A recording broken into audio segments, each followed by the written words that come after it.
in a great civil war, testing whether that nation or any nation, so conceived and so dedicated, can long endure. We are met on a great battlefield of that war.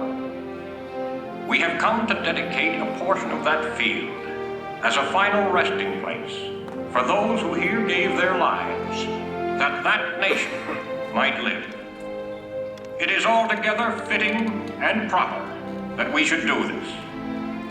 But in a larger sense, we cannot dedicate, we cannot consecrate, we cannot hallow this ground. The brave men, living and dead, who struggled here, have consecrated it far above our poor power to add or detract. The world will little note, nor long remember what we say here, but it can never forget what they did here. It is for us, the living, rather, to be dedicated here to the unfinished work which they who fought here have thus far so nobly advanced. It is rather for us to be here dedicated to the great task remaining before us, that from these honored dead we take increased devotion to that cause for which they gave the last full measure of devotion. That we here highly resolve that these dead shall not have died in vain, that this nation, under God, shall have a new birth of freedom, and that government of the people, by the people, for the people, shall not perish from the earth.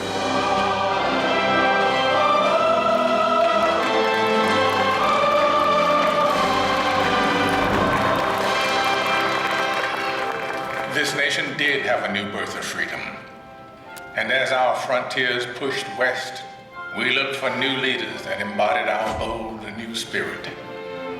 Leaders like Theodore Roosevelt, born to wealth and privilege, but imbued with the spirit of the American frontier. He rode with cowboys and led his Rough Riders up San Juan Hill during the Spanish-American War. This kind-hearted, tough guy fought against monopolies and for the working class. We called him Teddy. Anything else would have been far too formal. He even refused to call his official residence the Executive Mansion. To him, it was just a house. It was just a White House. And so it would always be called. 3 decades later, his distant cousin Franklin Delano Roosevelt would occupy that same White House and lead the country through its hardest trials since the Civil War. A world war was looming, and the Great Depression had paralyzed a great nation. The president we called upon to lead us through those hard times was himself paralyzed by polio. But with determined optimism, he had triumphed. And now he was ready to share his cheerful strength with a badly frightened people. During FDR's fireside chats on the radio, entire cities came to a standstill and listened. The people themselves. Let us unite in banishing fear. Together, we cannot fail. In a calm and reassuring voice, he called out to America, and America answered back. We're just modest, middle-class people having lost what little we had. My savings are tied up in a closed bank. I believe that you will guide us through these dark days. Protect us from that conflict in Europe, dear President. And I expect to be in service shortly. Now we know we are not fighting alone. I feel that at last we can hope. With that hope, we began to believe in the future again.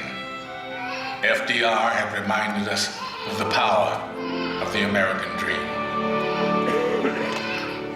16 years later, America's youngest elected president once again called upon the power of the people to change the world.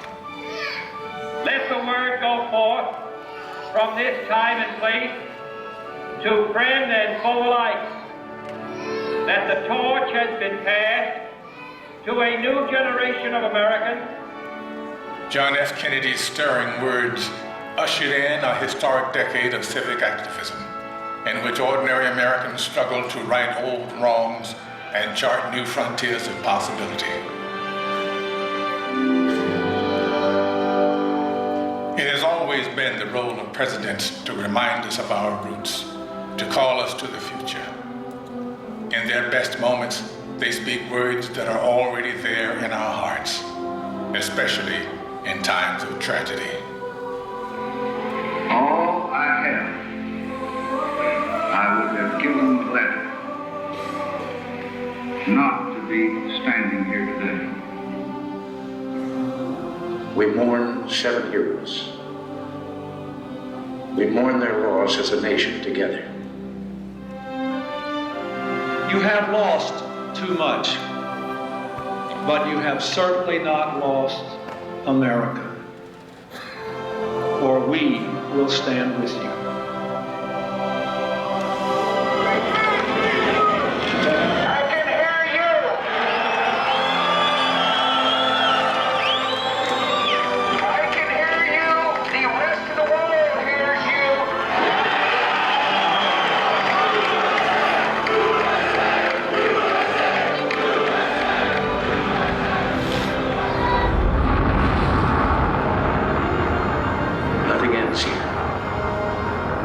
And our journeys continue. And as our journeys continue, what once seemed revolutionary now seems profoundly simple. That we should choose our own leaders. That our hopes should be their hopes. Our fears, their fears. Our dreams, their dreams. Ladies and gentlemen, the Presidents of the United States. George Washington, John Adams, Thomas Jefferson, James Madison, James Monroe, John Quincy Adams, Andrew Jackson, Martin Van Buren, William Henry Harrison, John Tyler, James K. Polk, Zachary Taylor, Millard Fillmore, Franklin Pierce, James Buchanan, Abraham Lincoln, Andrew Johnson,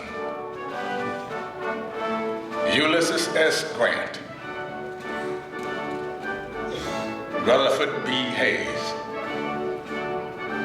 James A. Garfield, Chester A. Arthur, Grover Cleveland, Benjamin Harrison, William McKinley, Theodore Roosevelt, William Howard Taft, Woodrow Wilson, Warren G. Harding, Calvin Coolidge, Herbert Hoover, Franklin D. Roosevelt, Harry S. Truman, Dwight D. Eisenhower, John F. Kennedy, Lyndon B. Johnson,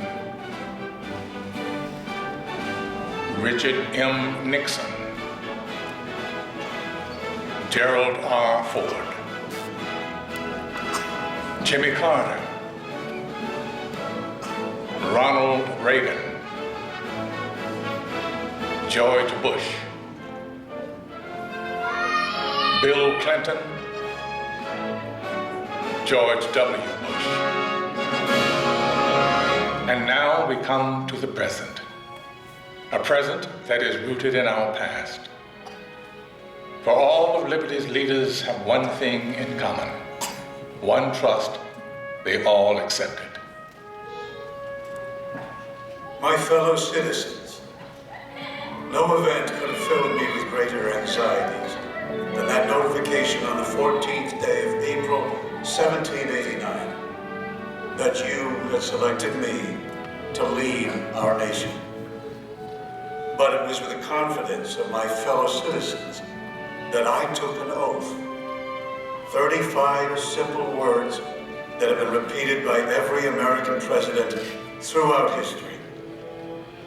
As long as that oath is taken and solemnly fulfilled, the American dream will endure.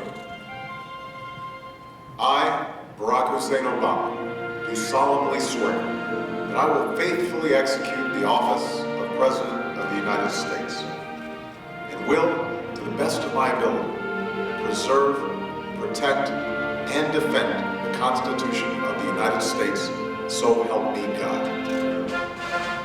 Ladies and gentlemen, President Barack Obama. The American dream is as old as our founding, but as timeless as our hopes.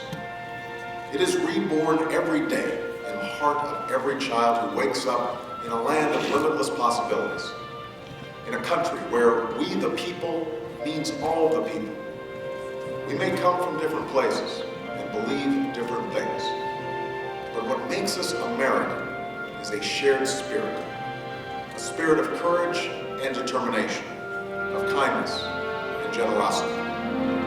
It is a spirit grounded in the wisdom of the generations that have gone before us, but open to the unimagined discoveries and possibilities on the horizon that lies ahead. Let us enjoy it, cherish it, defend it, and pass it on to our children as the bright and beautiful blessing it is. This enduring American dream.